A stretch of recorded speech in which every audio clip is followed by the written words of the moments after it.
Welcome everyone, I'm ESL teacher Lisa. Today we're in the book English for Everyone. We're going to cover units 15 and 16. You can go back if you like and look at units 1 through 14. I already made videos on those units.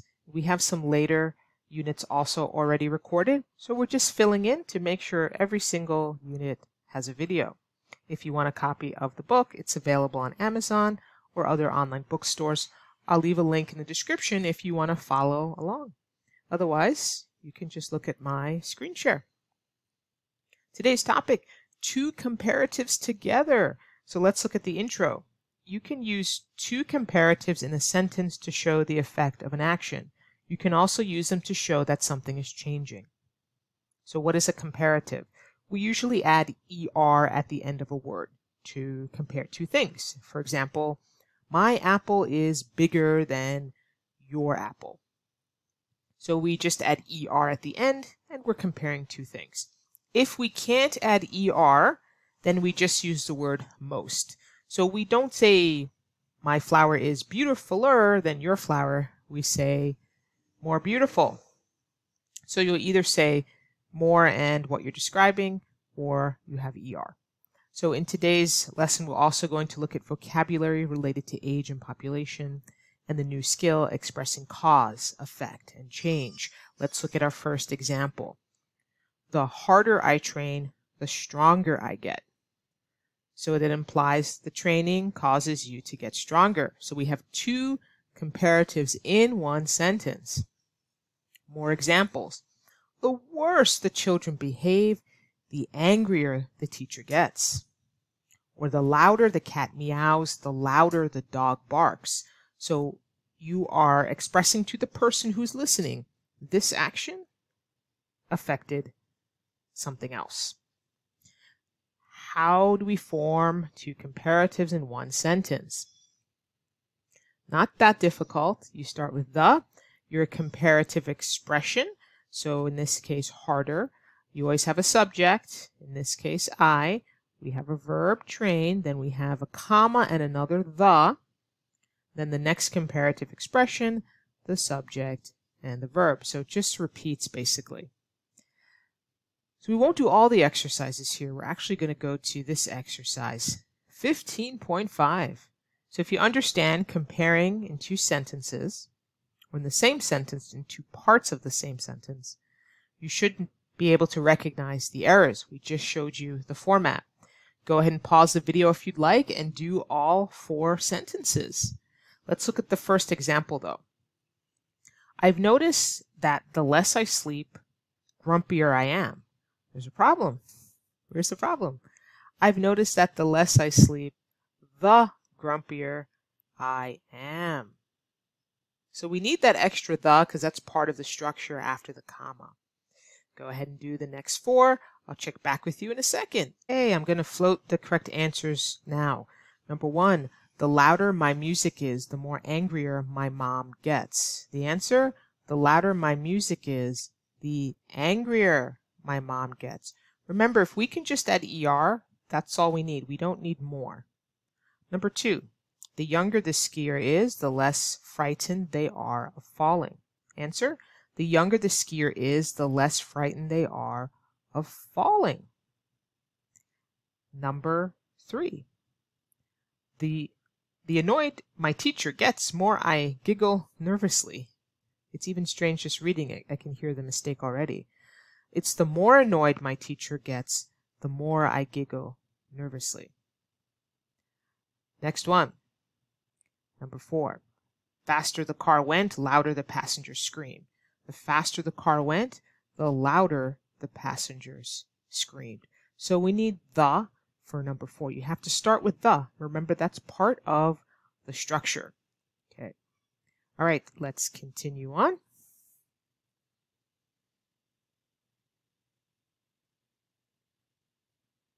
(15.6).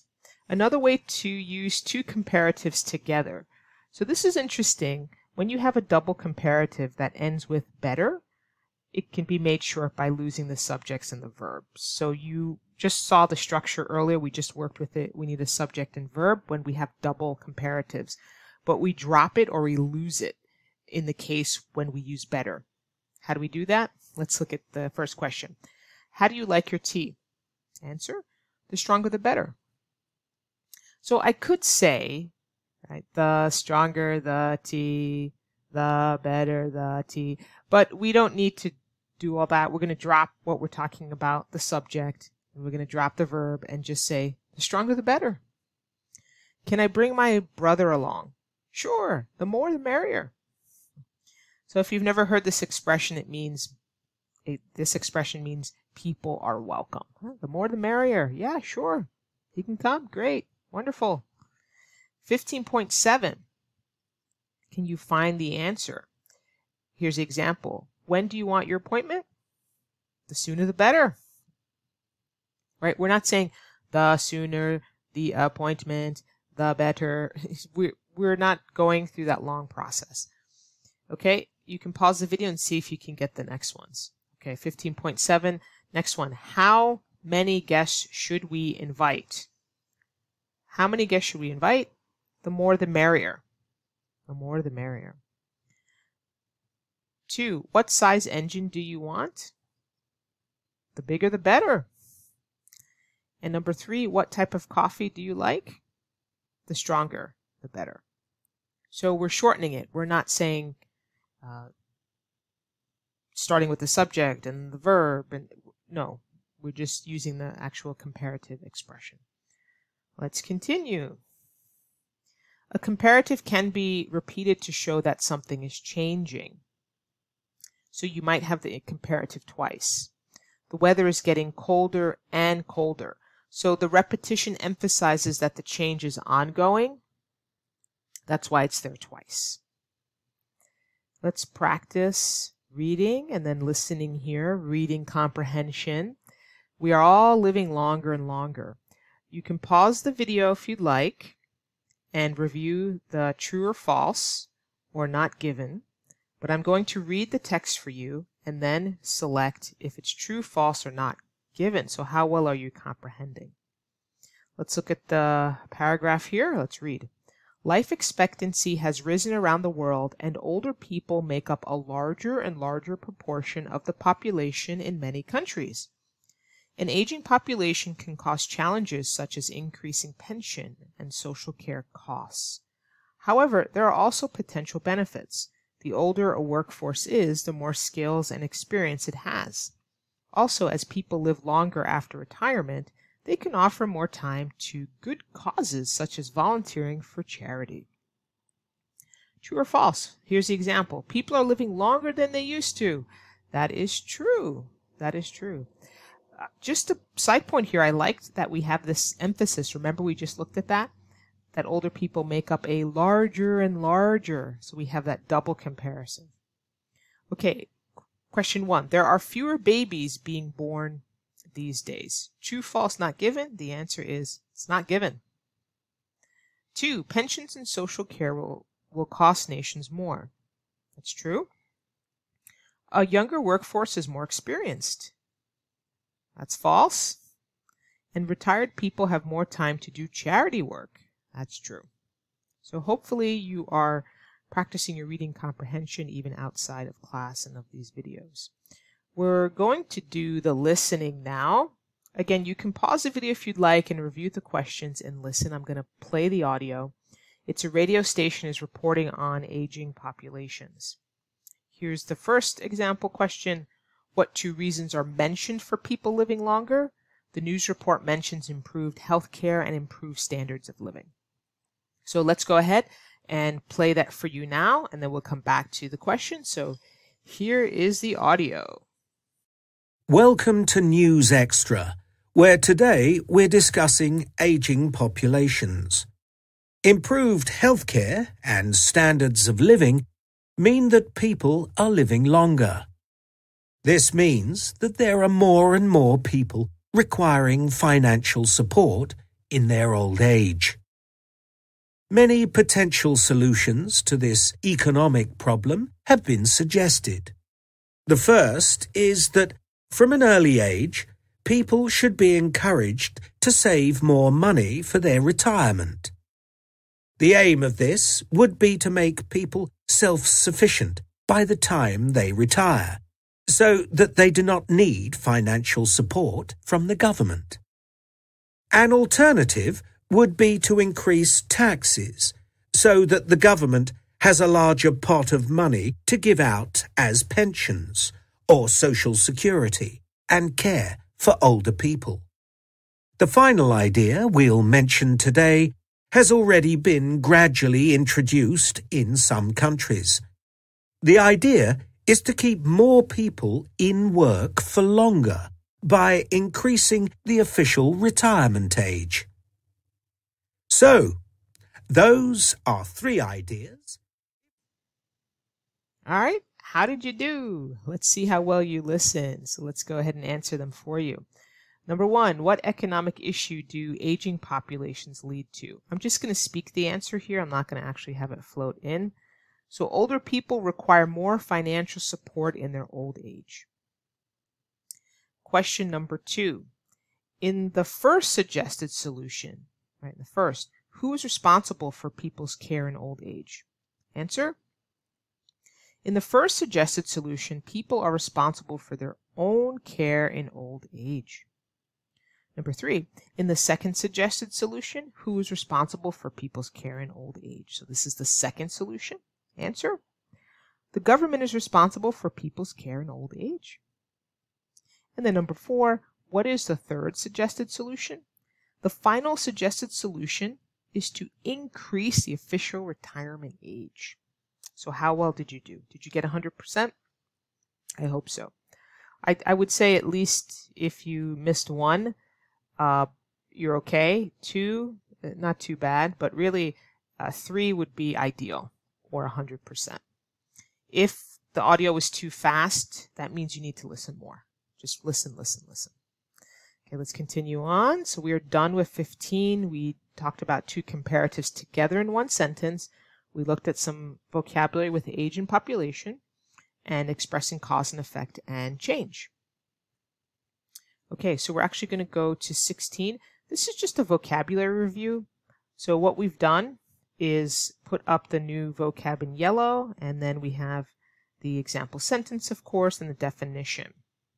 So I'm just going to read through them. You can just follow. There's nothing to do here, but take notes if any of these expressions are new. So 16.1, studying. My daughter took a year off before starting university. So in the US, we say take a year off. UK, take a year out. That's British English, but we focus on American English on this channel. So it's to have a year away from educational work. My brother enrolled in an accounting course this year. So you enroll in is to register to start something. So we use that with courses or universities, enroll in. The college provides housing for undergraduates. So an undergraduate is someone studying for a first degree at college or university. She's a graduate student of biochemistry. So graduate student is study carried out following graduation from your first degree. So maybe you have your bachelor's degree, so you already have your 4-year degree, and then now you're continuing with your education to get another degree following that, so you're a graduate student. Then freshman, when I was a freshman, everything seemed so exciting. So we use freshman in the US American English, a student in their first year at college or university. We also use it for high school. You can be a freshman in high school. UK, they say fresher. And then next one, make sure you plan ahead. You have to write 4 essays in this semester. So a semester is a period of time in an academic year during which classes are held. Sometimes we use term, even in American English, sometimes we use term, but semester is more popular. I will be the first person in my family to get a degree. Right? How nice. Get a degree. Be awarded a qualification after college or university. It's important to attend classes regularly and keep notes. Attend classes is just to go to the lessons or go to the lectures. But we like to say attend classes. Next 2, I was so nervous before I took my driving test, but I passed. So we say take a test or take an exam, answer the questions, or perform actions to show how much you know about something. So we like that verb take. My tutors give me regular feedback on my projects. give someone feedback on something, provide comments and advice on how somebody is doing something. So again, you're welcome to pause the video if there's something that's new or anything that you missed. Last set. I worked last night to meet the deadline for this report. So we like to say meet a deadline. So it's finish something within a given time. He's so unreliable. He's always missing deadlines for a project. So we like to use miss with deadline when you fail to finish something within a given time. So you can either meet the deadline or miss the deadline. We have continuous assessment, not final exams. Continuous assessment, it's grading based on work done over a long period. You can't draw a comparison between then and now. Draw a comparison, point out similarities between things. So you're not drawing anything, we're not in art class, it's really to compare. Draw a comparison. All right, last few here. The essay asks us to compare the similarities between the countries. Compare similarities, consider and describe how things are alike. We looked at two pictures and contrasted the differences. To contrast differences, consider and describe how things differ from each other. Polar opposites. Their views on this subject are polar opposites, completely different.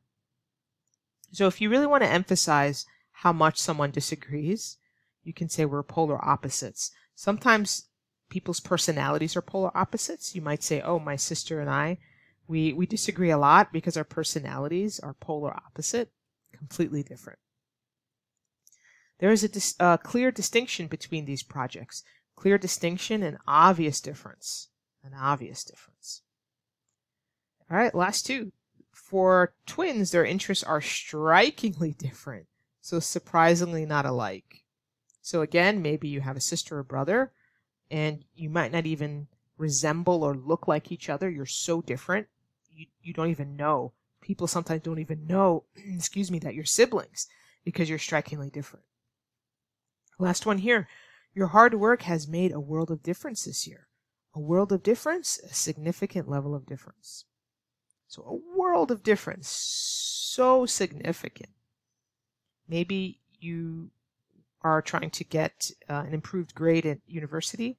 Maybe in biology, you're not good at biology. You work and work, study, you get a tutor, and then, wow, you got an A for the semester, but previously you got a D. So it's a world of difference now, from going from a D to an A. So a significant level of difference. That's it. Next time we're going to dive into Unit 17, taking notes, and we also have something called discourse markers, so we'll get into that. Please be sure to check the links in the description. Thank you for watching. Give me a thumbs up, leave a comment. That always helps.